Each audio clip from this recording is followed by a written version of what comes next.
Hordoftoota koo nagaa qabdanii baga jiraattan isiniin jedha nagaa kootii har'a jechuudha akkaataa itti friendii feesbuukii dhufkatanan isinitti agarsiisa nafaana tura warroonni jechuudha nagaafattan akkamitti feesbuukii friendolii feesbuukii addii jalaa cufannaa akka namni nun argine jettan jechuudha kana isiniif deebisuuf qabadhee dhufee jira warri haaraa dhuftan subscribe-naaf godhaa viidiyoo koo like godhaa isiniin jedha amma dhumaa nafaana tura isinitti agarsiisa feesbuukii keesseenna.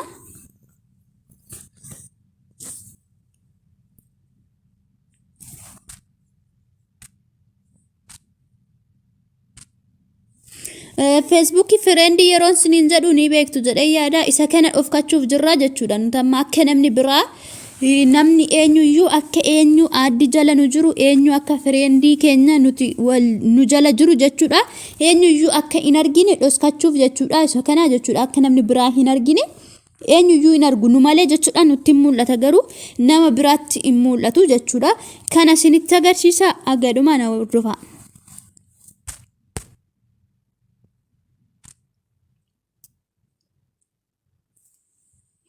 Ifama keessa bahee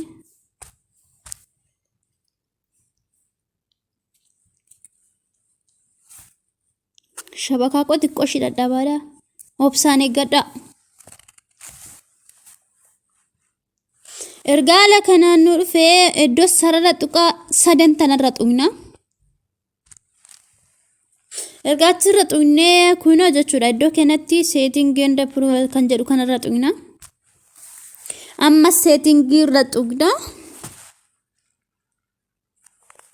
ergaa ala kanaan nu dhufee xiqqoo ishii ol bunnee jechuudha ol bunnee iddoo kanarra jechuudha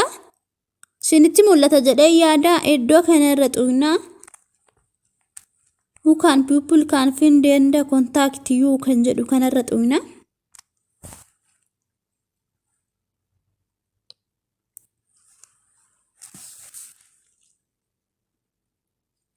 ergaa ala kanaan nu dhufee kunoo jechuudha isa lammaffaa kanarra tuqnaa who can say your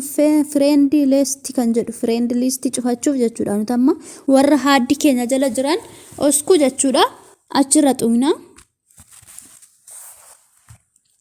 kiyya amma public irra jira cufee hin jiru nama banaa jira jechuudha isinitti agarsiisuuf jedheen banee keessanis kunoo asumarra jira amma jechuudha raayitiin kunii yoo cufachuu barbaadan jechuudha dhoskuwoo barbaadan iddoo kanarra seemoore kan jettu kanarra tuqxu